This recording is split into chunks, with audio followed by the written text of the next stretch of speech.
Estamos caminhando para Pentecostes, que será no domingo, dia 4 de junho. E rumo a Pentecostes nós estamos tecendo algumas reflexões em torno da promessa da vinda do Espírito Santo, vinda no sentido da manifestação para esta época que é conhecida como os últimos tempos. Desde Pentecostes até a segunda vinda de Cristo, nós vivemos neste período que a Bíblia chama os últimos tempos. Vamos abrir as nossas Bíblias então em João 15, continuando a ponderar sobre o papel do Espírito Santo prometido por Jesus na vida dos cristãos. Vamos ficar de pé para a leitura dos primeiros 17 versículos deste capítulo 15.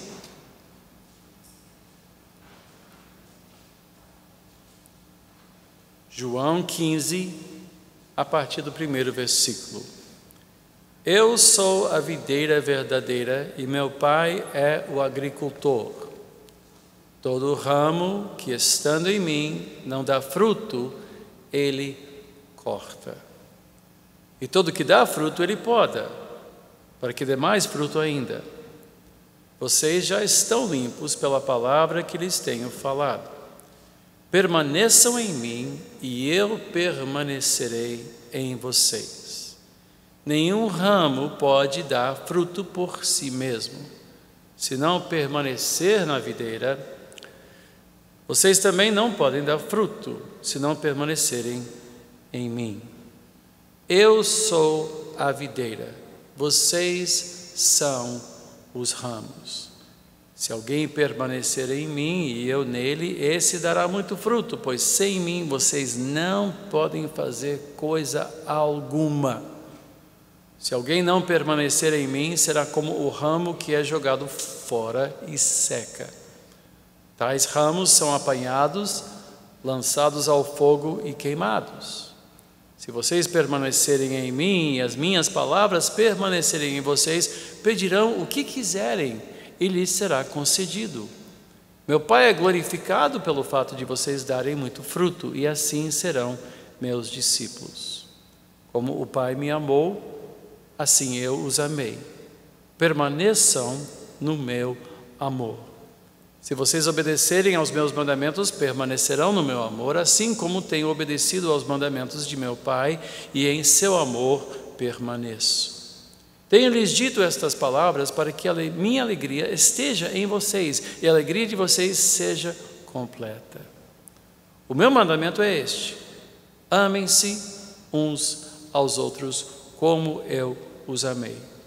Ninguém tem maior amor do que aquele que dá a sua vida pelos seus amigos. Vocês serão meus amigos se fizerem o que eu lhes ordeno. Já não os chamo servos, porque o servo não sabe o que o seu senhor faz. Em vez disto, eu os tenho chamado amigos, porque tudo o que ouvi de meu Pai, eu lhes tornei conhecido. Vocês não me escolheram, mas eu os escolhi para irem e darem fruto, fruto que permaneça, a fim de que o Pai lhes conceda o que pedirem em meu nome. Este é o meu mandamento: amem-se uns aos outros. Oremos. Nosso Deus e Pai, ajuda-me, Senhor, capacita-me, Senhor, para entregar o que creio ter recebido de Ti. Ajuda-nos a ouvir o que o Espírito diz à igreja, o que tem para nos dizer hoje. Pois sabemos, Senhor, que o homem natural não compreende as coisas de Deus. No mundo em que vivemos, há uma regra de ceticismo, desconfiança e incredulidade que permeia o nosso pensamento todo e às vezes até envenena os da casa de fé. Então, Senhor, opera em nós hoje, milagrosamente, nossa mente, nosso coração, para abrir e ouvir e receber e compreender a tua palavra. Eu te peço em o nome de Jesus. Amém. Podemos sentar.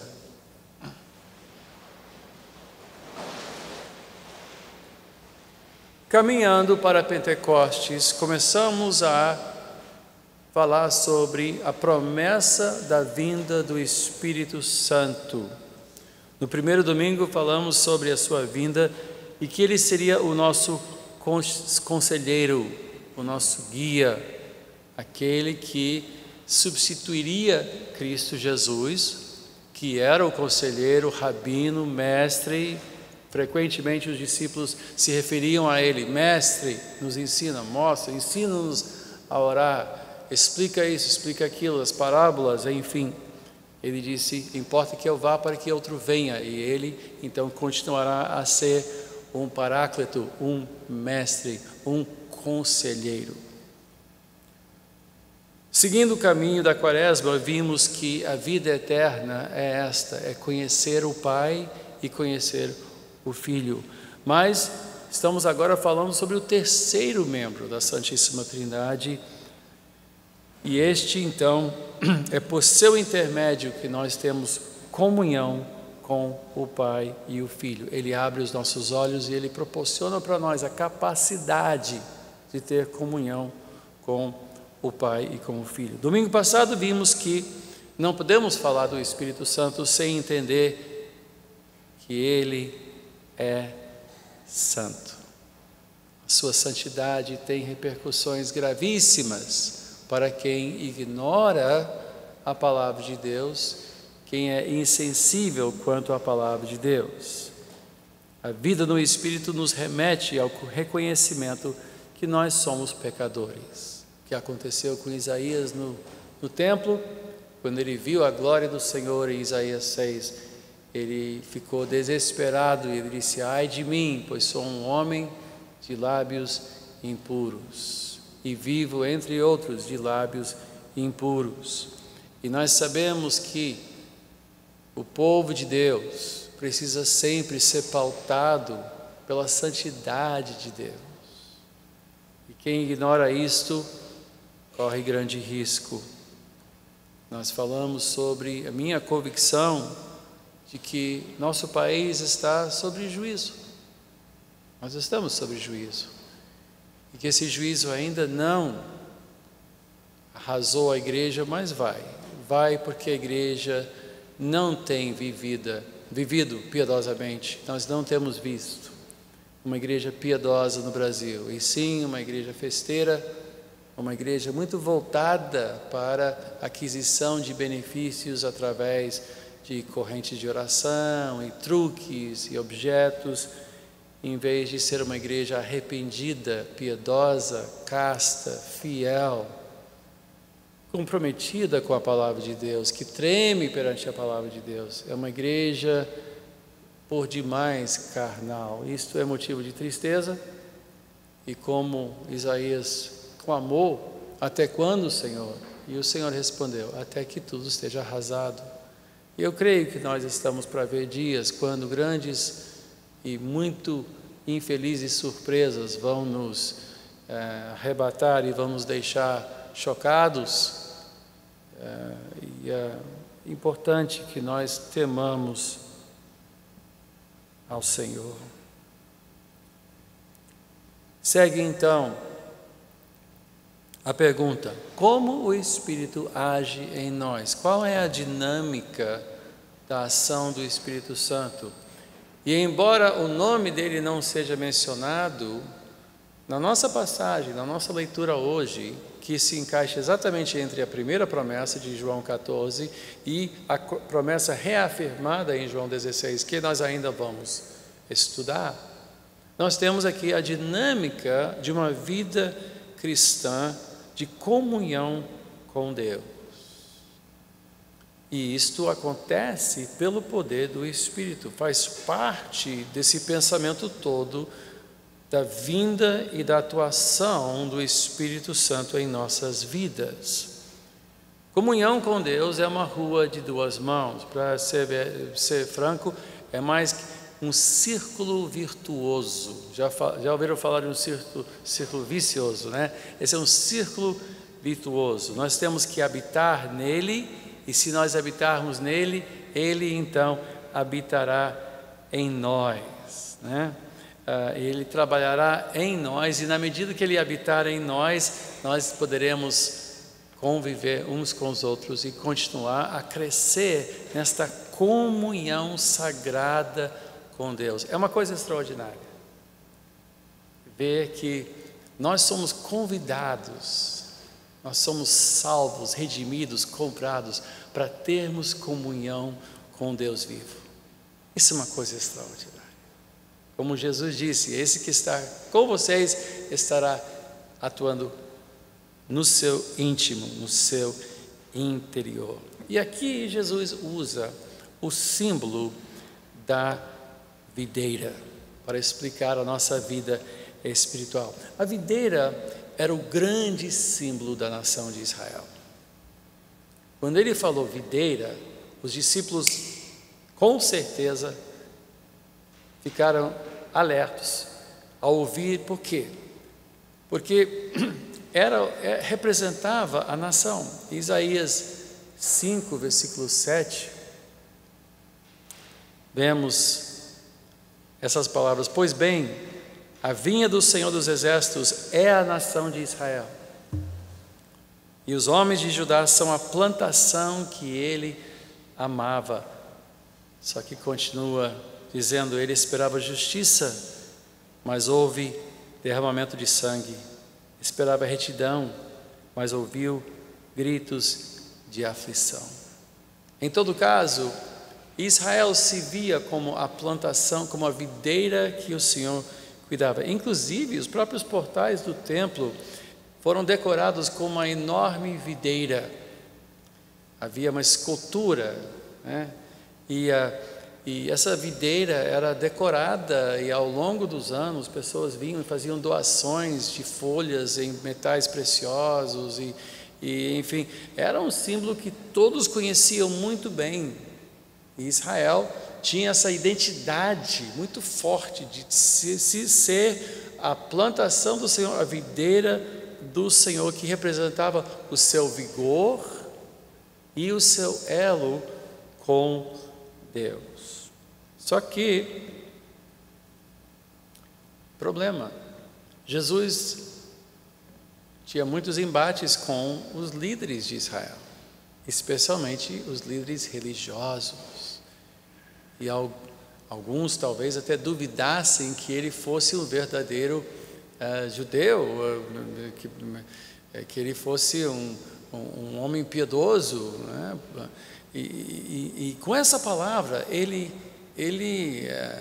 dirime todas as dúvidas. Ele diz, não, eu sou a videira verdadeira, eu sou, não é Israel que vocês veem, eu sou a verdadeira videira, eu sou a fonte da vida, eu sou a realização de todos os anseios de Israel, o cumprimento de todas as promessas, o cumprimento de todas as leis. Tudo aponta para Ele, tudo acha sua conclusão e sua realização, sua encarnação na pessoa de Jesus Cristo. O Pai é o agricultor, Ele é a videira, e somente os que habitam em Cristo Jesus poderão produzir fruto. Lembre-se, este símbolo segue a ordem da fala de Jesus sobre o Espírito vindouro. Não estamos mudando de assunto, não estamos deixando de falar do Espírito para voltar a falar sobre Jesus. Ainda estamos falando dele e da vida no Espírito. Mas a ênfase desta parte do discurso de Jesus é o fruto da vida de comunhão com Deus. É esperado que nós permaneçamos e mantenhamos e cultivemos comunhão com Deus. Este fruto é santo, tem que ser santo, porque, como falamos semana passada, o Espírito é santo. Deus é santo. Este fruto honra a Deus, pois o Espírito honra o Pai e o Filho. Este fruto aponta para Deus, pois o Espírito vem para revelar a verdade. Este fruto não é de natureza humana, não é uma vida de resultados, não é uma vida de realizações que Jesus está descrevendo aqui. E não é uma vida de coisas que podem ser produzidas pelo nosso esforço humano. É algo que é resultado da habitação do Espírito de Deus. Pois ele diz: nada podemos fazer sem ele. Nada de bom, nada de espiritual. Somos incapazes de produzir espiritualidade. Você é incapaz de, por si só, ser uma pessoa espiritual. Por mais bem intencionado que você seja, por mais que você tente ser, depende do poder do Espírito Santo para você produzir fruto do Espírito.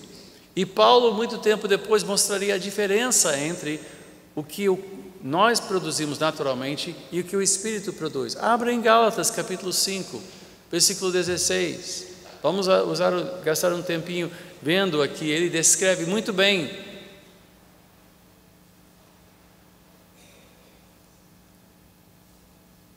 Gálatas 5, a carta de Paulo aos Gálatas, capítulo 5, versículo 16, ele diz: por isso digo, vivam pelo Espírito, e de modo nenhum satisfarão os desejos da carne, pois a carne deseja o que é contrário ao Espírito, e o Espírito o que é contrário à carne. Eles estão em conflito um com o outro, de modo que vocês não fazem o que desejam. Mas se vocês são guiados pelo Espírito, não estão debaixo da lei. Ora, as obras da carne são manifestas: imoralidade sexual, impureza e libertinagem, idolatria, feitiçaria, ódio, discórdia, ciúmes, ira, egoísmo, dissensões, facções e inveja, embriaguez, orgias e coisas semelhantes. Eu os advirto, como antes já os adverti, aqueles que praticam essas coisas não herdarão o reino de Deus. Mas o fruto do Espírito é amor, alegria, paz, paciência, amabilidade, bondade, fidelidade, mansidão e domínio próprio. Contra essas coisas não há lei. Os que pertencem a Cristo Jesus crucificaram a carne com as suas paixões e os seus desejos. Se vivemos pelo Espírito, andemos também pelo Espírito. Não sejamos presunçosos, provocando uns aos outros e tendo inveja uns dos outros. Agora, estamos falando aqui sobre uma vida com Deus. Quando Jesus diz, nada podemos fazer com Ele, estamos falando, nada podemos fazer que tenha a natureza do Espírito pela nossa própria carne. Porque sem Deus é possível trabalhar, é possível trabalhar sem uma vida com Deus. É possível ser um sucesso neste mundo sem Deus. É possível casar e ter uma filha, ter filhos, filhas. É possível casar sem ter uma vida com Deus. É possível gozar dos prazeres deste mundo sem uma vida com Deus. E é possível realizar muitas ambições sem ter uma vida com Deus.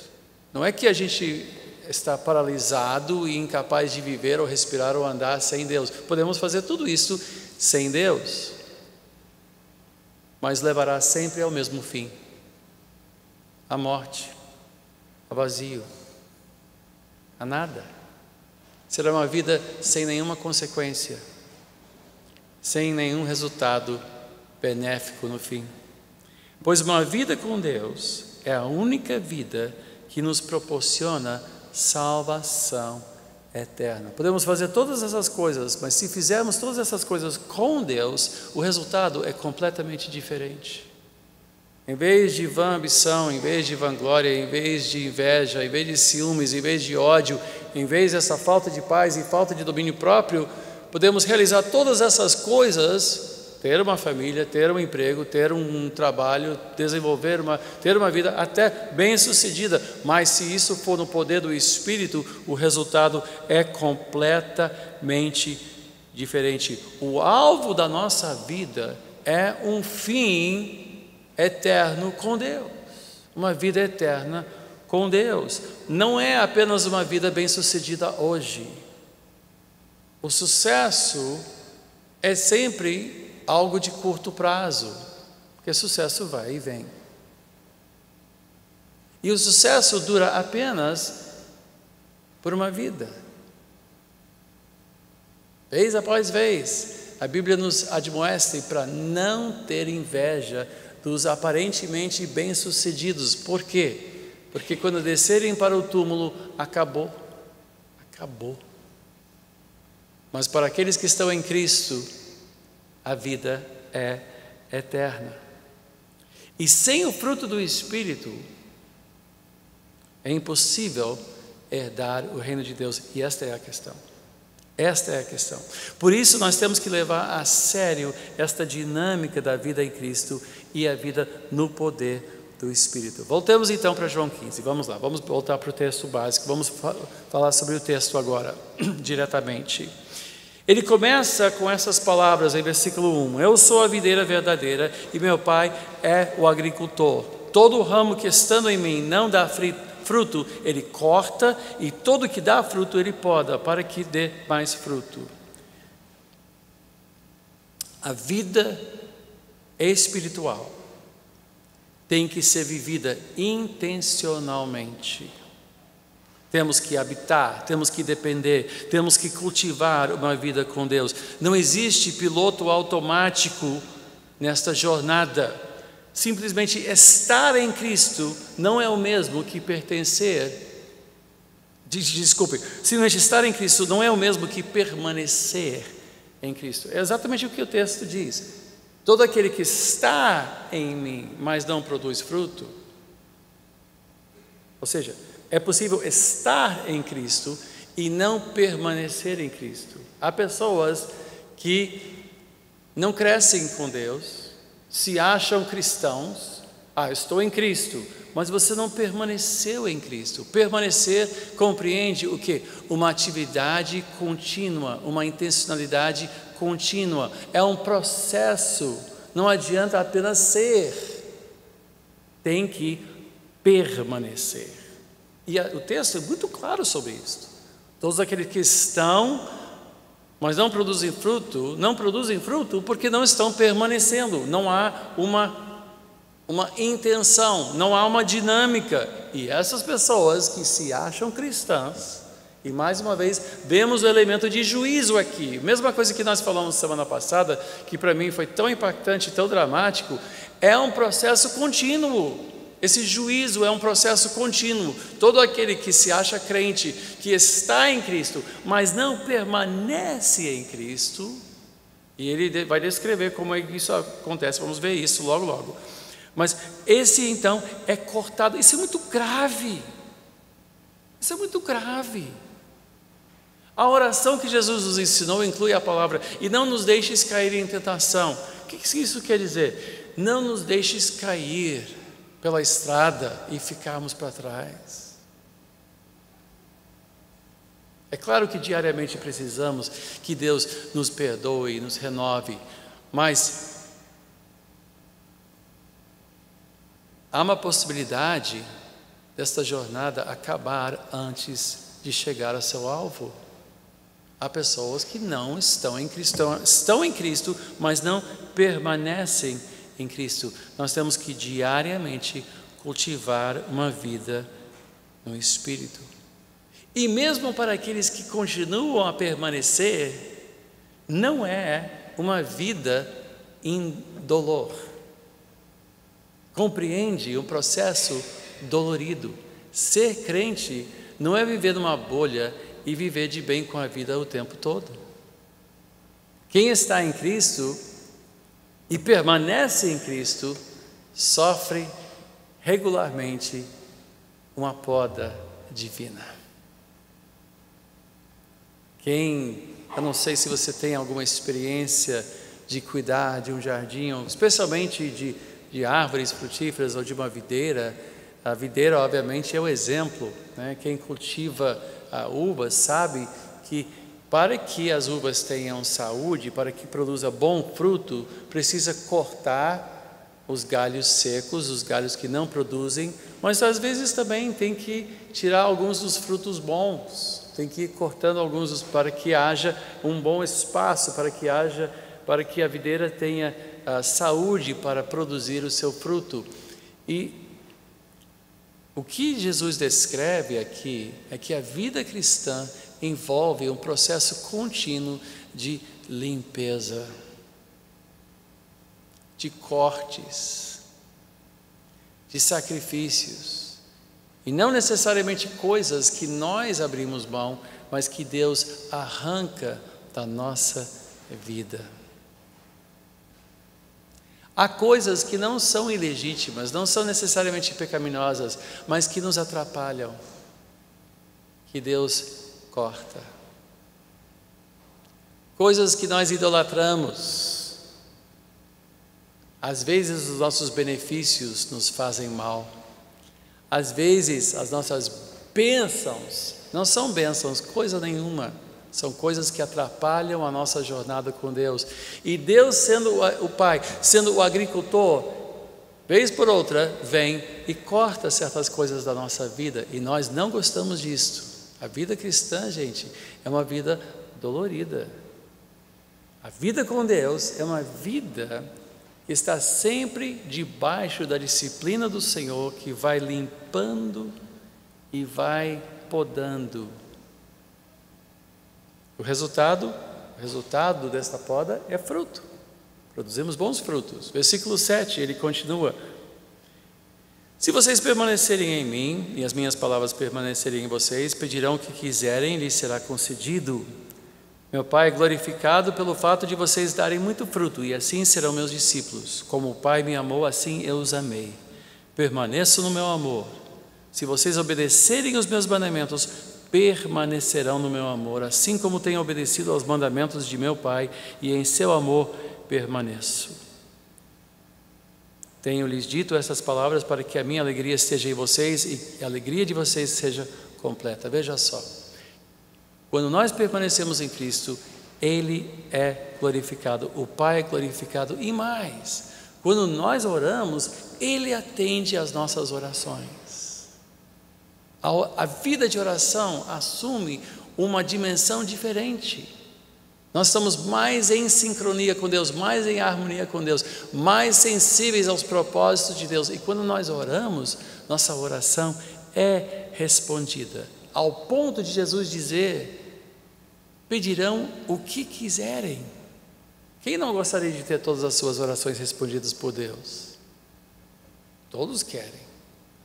Mas para isso nós temos que permanecer em Cristo.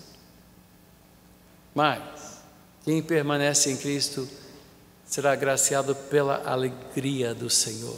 Esta é a vida no Espírito. Ele nos consola, Ele nos alegra. Agora, o alvo de tudo isso, veja só, o que Deus está operando em nós? Ao permanecermos em Cristo, a operação do Espírito leva à expressão do amor de Deus. Versículo 12, continuando: o meu mandamento é este: amem-se uns aos outros como eu os amei. Ninguém tem maior amor do que aquele que dá a sua vida pelos seus amigos.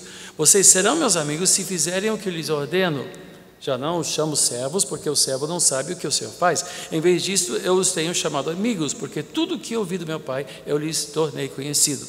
Vocês não me escolheram, mas eu os escolhi para irem e darem fruto, fruto que permaneça, a fim de que o Pai lhes conceda o que pedirem em meu nome. Este é o meu mandamento: amem-se uns aos outros. Agora, Veja só, quem ama permanece em Deus, e o fruto do Espírito é gerado em nós, possibilitando o quê? Mais amor. É um círculo virtuoso. Ao nós praticarmos atos de sacrifício em benefício do nosso próximo, ao nós amarmos uns aos outros, orarmos uns pelos outros, convivermos uns com os outros, nós estamos permanecendo em Cristo. Permanecer em Cristo não é subir para uma montanha e ficar sozinho contemplando o Senhor, isolado de tudo e de todos. Não, fala de uma vida em comunhão com o povo de Deus. É impossível você permanecer na videira sem você ter um compromisso com os seus filhos, com os filhos de Deus. É impossível expressar amor se nós não nos conhecermos uns aos outros. É impossível que este amor realmente flua se não houver compromisso. O rapaz que vira e diz: eu te amo, mas eu não quero que haja papel passado entre nós. Isso não é sério. Quem ama, assina o papel sim, Senhor, e põe a aliança no dedo ainda por cima. Não é não? Todos nós sabemos que amor sério entre um jovem e uma jovem, ou um homem e uma mulher, leva o quê? Um compromisso. Nós estamos sendo chamados para um amor verdadeiro, um amor compromissado, um amor que faz parte do plano de Deus. E isto no poder do Espírito Santo. Olha, essa ênfase toda de membresia nesta igreja depende de uma coisa: o poder de Deus. Nós estamos, isso aqui não é uma organização, um sistema pirâmide que nós estamos montando, ou nada disso. Isso tudo depende de quê? Da virtude, do poder do Espírito de Deus agindo no nosso meio, nos tecendo, nos formando como família, para que cada membro seja fortalecido, protegido, robustecido na sua jornada, para que nós tenhamos proteção contra o inimigo, proteção mútua e também edificação mútua, onde nós estamos encorajando uns aos outros, orando pelos outros e carregando os fardos uns dos outros. Este amor é o que Jesus manda. Este é o meu mandamento: ame-se uns aos outros. Não é só um bem-querer, não é chegar e dizer: oh meu irmão, abraço, oh Deus te abençoe, tchau. Vou te chamar de meu irmão, meu amado, porque nem seu nome eu conheço. Não é assim. Amor é um negócio que leva a um convívio sério. Veja, a vinda do Espírito nos trouxe então o outro conselheiro, o Espírito da verdade, a comunhão com o Pai e com o Filho, não apenas conosco, mas em nós. E o fruto então é uma vida vivida no seu poder, que vence a nossa carnalidade, que possibilita uma vida que expressa a sua glória e o seu amor. Se tentarmos fazer isto sem um engajamento espiritual, sem uma vida de oração, o que isso vai criar? Ciúme, facções. Quantas igrejas sofrem divisão? Tem panelinhas, as famosas panelinhas de igreja, né? O que é isso? Isso não é comunhão no Espírito. Isso não é uma vida vivida para a glória de Deus. Não é à toa que as orações não são respondidas. Por quê? Porque nossa igreja é a igreja da hora. Somos uma igreja relevante. Essa nova palavra é o novo ídolo da igreja evangélica no Brasil. Tem que ser uma igreja relevante. Gente, o mundo não quer saber de nós. a cruz não é relevante para o mundo. Para os gregos é loucura, para os judeus uma ofensa. Mas Paulo disse, mas eu não me envergonho da cruz. Por quê? Porque é o poder de Deus para os que estão sendo salvos. Esse é um lugar onde o poder de Deus é expressado não com espetáculos, mas com transformações profundas do nosso coração, capacitando-nos a conviver de uma maneira harmoniosa e espiritual. Tem coisa mais difícil neste mundo? Tem coisa mais difícil do que pessoas se entenderem umas com as outras? Tem coisa mais difícil de pessoas ajudarem umas às outras sem egoísmo, sem interesse próprio, sem ciúmes, sem ficar pensando onde é meu lugar, qual é a minha posição nesta organização, sem ambições escondidas, enrustidas, disfarçadas. Tem coisa mais difícil do que isso? Gente, a igreja é o milagre, tem que ser um milagre. A igreja, para existir, é um milagre. E infelizmente, e eu já vi, eu tenho uma vida toda vivida, ou dentro da igreja, ou liderando a igreja.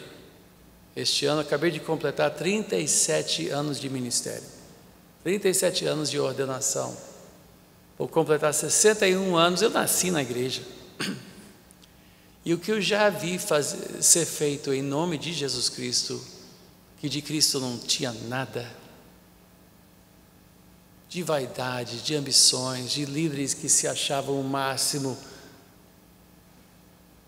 de membros que ficavam com ciúme, até do lugar onde sentavam. Este é o meu lugar na igreja.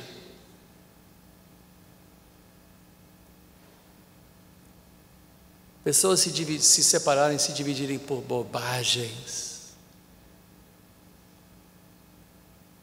A igreja precisa de um milagre. A igreja é, por natureza, um milagre.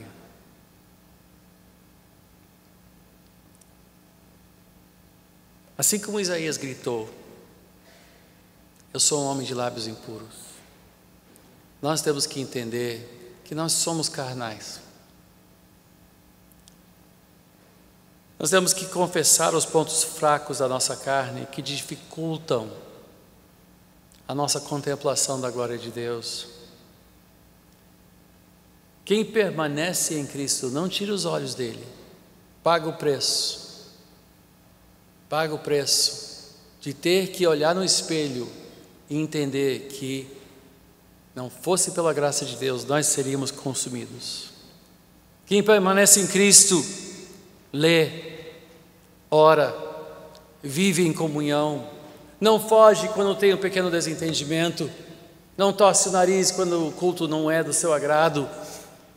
É alguém que abraça e se compromete e que convive e entende que sem Deus, sem o poder de Deus agindo em nós, nada de bom podemos fazer, absolutamente nada. Para que nós não caiamos na condenação que achamos em Isaías. Eu ando convivendo muito em Isaías esses dias. Volte comigo para Isaías 5, Isaías capítulo 5.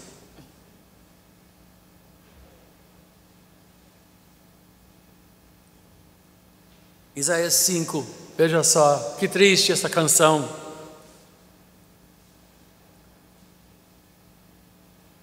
Versículo 1, cantarei para o meu amigo o seu cântico a respeito de sua vinha. Meu amigo tinha uma vinha na encosta de uma fértil colina. Ele cavou a terra, tirou as pedras, plantou as melhores videiras, construiu uma torre de sentinela e também fez um tanque de prensar uvas. Ele esperava que desse uvas boas, mas só deu uvas azedas. Agora, habitantes de Jerusalém e homens de Judá, julguem entre mim e minha vinha. Que mais se poderia fazer por ela que eu não tenha feito? Então, por que só produziu uvas azedas, quando eu esperava uvas boas? Pois eu lhes digo o que vou fazer com a minha vinha: derrubarei a sua cerca para que ela seja transformada em pasto, derrubarei o seu muro para que seja pisoteada, farei dela um terreno baldio, não será podada nem capinada, espinheiros e ervas daninhas crescerão nela.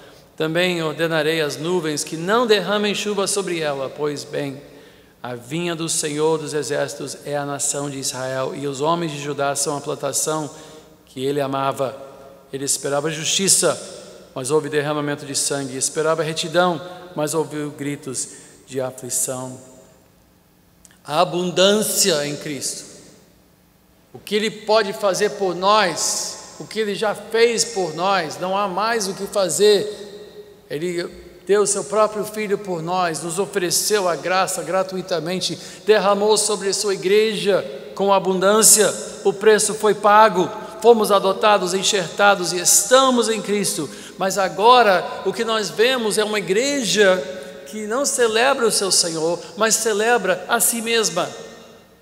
Uma igreja que produz divisão e dissensão, uma igreja que está se dividindo por todo lado, e a igreja que está mostrando não o fruto do Espírito, e sim uma profunda carnalidade que já é notória em todo o território nacional. O que ele faz com uma videira dessas, com uma vinha dessas? Ele derruba o muro e deixa ser pisoteado. Uma igreja que não produz, é como sal sem gosto. Jesus usou o símbolo de sal, e vocês são sal. Sal sem gosto serve para o quê? Para ser lançado para fora e pisoteado pelos homens.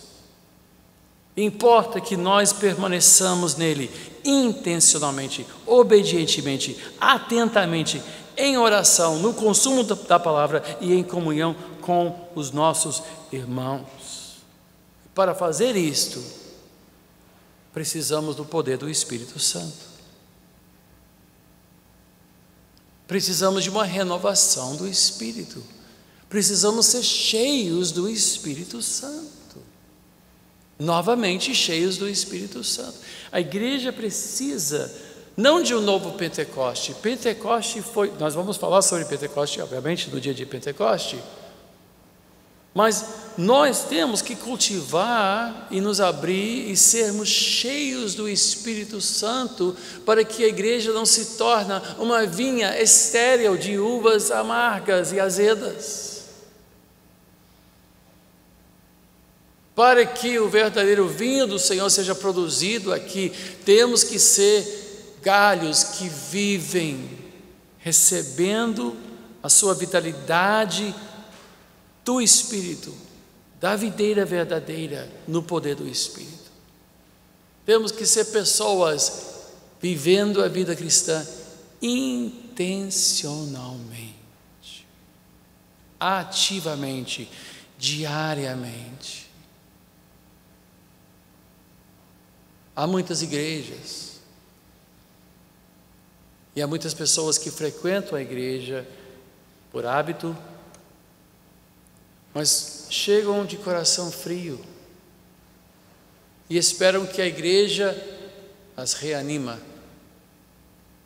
Querem um culto emocionante para sentir um pouquinho do fogo antigo que eles sentiam quando se converteram ou quando eram jovens. Mas a igreja não tem esse papel. Nosso lugar aqui não é animar galhos secos. Jesus disse: sabe o que se faz com galhos secos? Lança no fogo.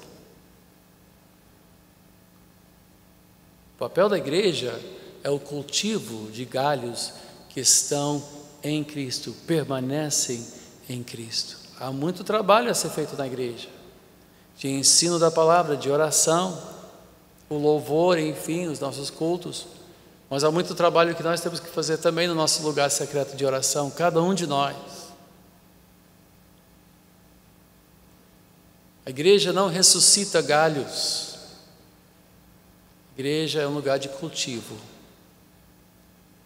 Nós temos que levar a sério os avisos do nosso Senhor. É um aviso grave. É um aviso grave. É um aviso que nós temos que ouvir e tremer quando ouvimos. Como nós precisamos de Deus. Eu preciso mais e mais de Cristo, mais do seu poder, mais da sua presença, mais do seu viver. Eu preciso beber do manancial, fonte de vida. Eu preciso, eu quero. É mais do que um desejo. É essencial.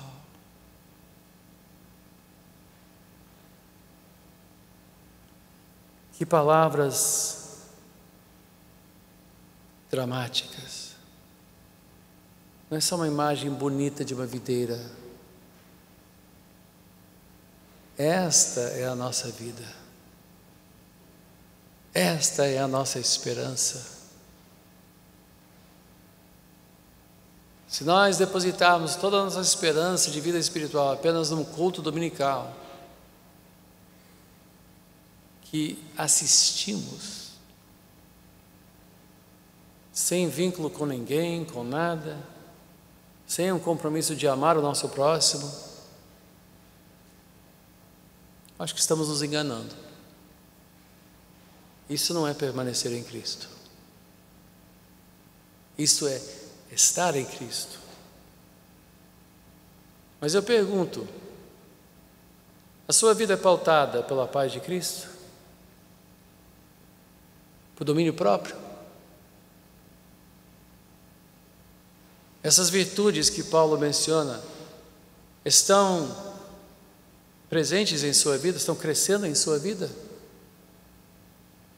Ou você é torturado por ciúmes e facções e divisões e ira? Você é uma pessoa estourada, esquentada? Minha pergunta é: sua vida está demonstrando fruto do Espírito ou não? Suas realizações estão trazendo paz ou estão lhe criando mais estresse? Hoje em dia tudo é estresse. Eu vou para cada médico que eu vou, é sempre a mesma coisa. Tem que reduzir o estresse. Então eu tenho que me mudar para algum lugar no meio do nada, porque é difícil não viver estressado nesse mundo. Mas não é impossível. Cristo disse: a minha paz vos dou, não como o mundo, a minha paz. Se nós crescermos na graça de Deus, produziremos fruto. Todo mundo te ofende? Você é facilmente ofendido? Você consegue conviver com seus irmãos em Cristo? Ou é difícil isso? Então precisa de mais fruto. Irmão, irmã, precisa crescer. Precisa permanecer na videira. Ah, não consigo me entender com a igreja. Eu acho que meu negócio é andar sozinho. Está se enganando. O que você precisa é exatamente o contrário do que você imagina. Você precisa sim crescer na graça na igreja. É onde acontece o milagre. E é mais do que isso, é o mandamento de Cristo. Este mandamento te deixo: amem-se uns aos outros. Tem que ser aqui. Tem que ser aqui. Ou na sua igreja, se você estiver visitando. Tem que ser onde Deus te colocou. Vamos orar. Amado Deus e Pai,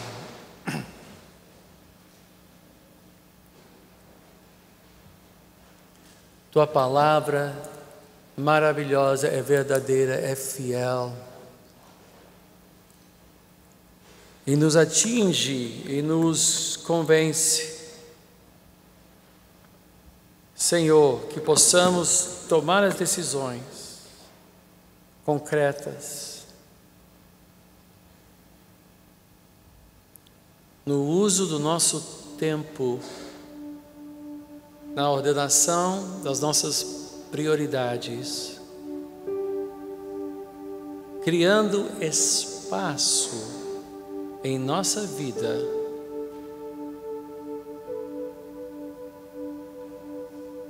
para cultivar comunhão contigo. Pai, ajuda-nos a pensar claramente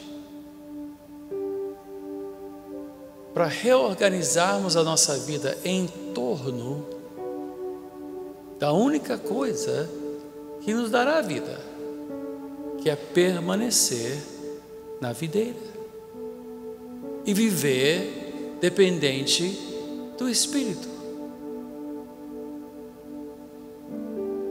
Pois a tua palavra deixa claro que qualquer outro caminho trilhado levará à morte e à destruição.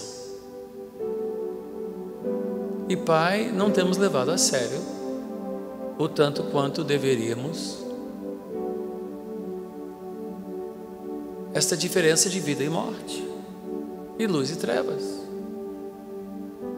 Não temos levado a sério, ou não temos ouvido os avisos tão claramente deixados aqui na tua palavra. Então, Senhor, que o Espírito Santo nos dê uma urgência, um sentimento de urgência, uma convicção da urgência desta vida intencional, permanecendo, não só estando em Cristo, mas permanecendo na videira. Sê minha vida, ó Deus, de poder. Que eu nunca perca a visão do teu ser.